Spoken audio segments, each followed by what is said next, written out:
Bonjour les amis, aujourd'hui je vais vous raconter une petite histoire.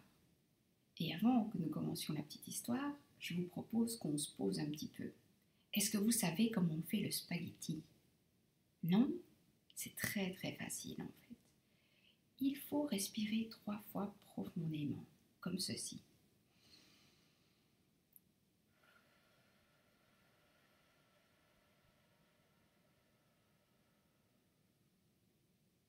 Et on souffle, on souffle, on souffle.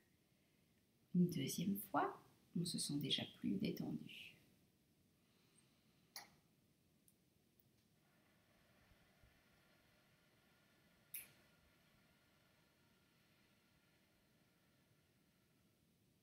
Je ne sais pas vous, mais moi je suis déjà plus détendue.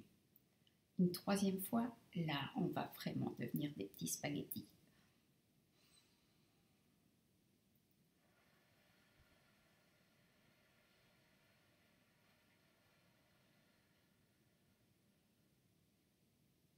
Voilà, maintenant qu'on est bien posé et bien détendu, je vais pouvoir vous raconter une histoire. Et aujourd'hui, je vais vous raconter l'histoire L'écaille et le chasseur. Détends-toi, ne bouge plus et écoute. Écoute attentivement l'histoire de cette volée de cailles qui vivait joyeusement dans les haies et les bois feuillus. Du moins jusqu'à ce qu'un chasseur arrive un jour. Veux-tu savoir ce qui arriva? Voyons si nous pouvons le découvrir. Eh bien, le chasseur était un homme intelligent qui gagnait sa vie en capturant des cailles. Il se cachait derrière une haie, imitait leurs cris et les oiseaux lui répondaient. Quand un groupe de cailles s'était formé à proximité de lui, il jetait sur elles un filet pour les attraper. Il rapportait une partie des oiseaux chez lui pour que sa femme les fasse cuire, puis il allait vendre les autres au marché. Et il en tirait un bon prix. Les cailles étaient gouvernées par un vieil oiseau plein de sagesse nommé Tut-Tut, qui décida qu'il fallait faire quelque chose à propos du chasseur. Réalisant que, pour protéger sa volée, elle devait se montrer plus maligne que ce dernier, elle imagina un plan.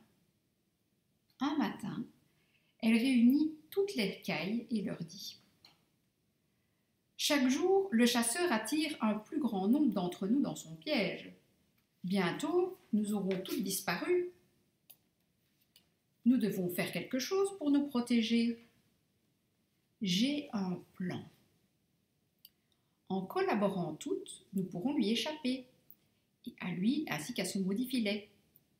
La prochaine fois que le chasseur attaquera l'une de nous, à mon signal, nous prendrons tout notre envol. Ainsi, nous parviendrons à soulever le filet et à nous enfouir. Mais pour que ce plan fonctionne, il faut absolument que nous coopérions toutes. Tout le monde s'accorda à reconnaître qu'il s'agissait là d'un plan fantastique. L'après-midi de ce même jour, le chasseur revint, dissimulé par la haie, et se mit à imiter le cri de la caille.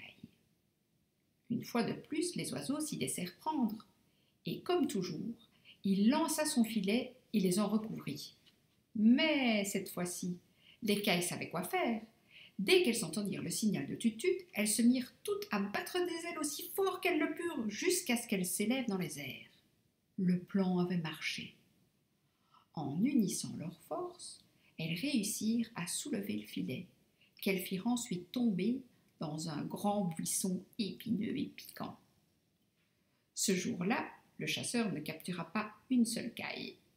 Chaque fois qu'il tentait de le faire, elle s'échappait et il finissait par passer des heures à se faire érafler et piquer par les épines en récupérant son filet dans le buisson. Quand finalement il renonça et rentra chez lui, sa femme fut furieuse de le voir arriver les mains vides. « Où sont les cailles pour le dîner ?» lui demanda-t-elle sèchement. « Ces maudits oiseaux ont été plus malins que moi aujourd'hui.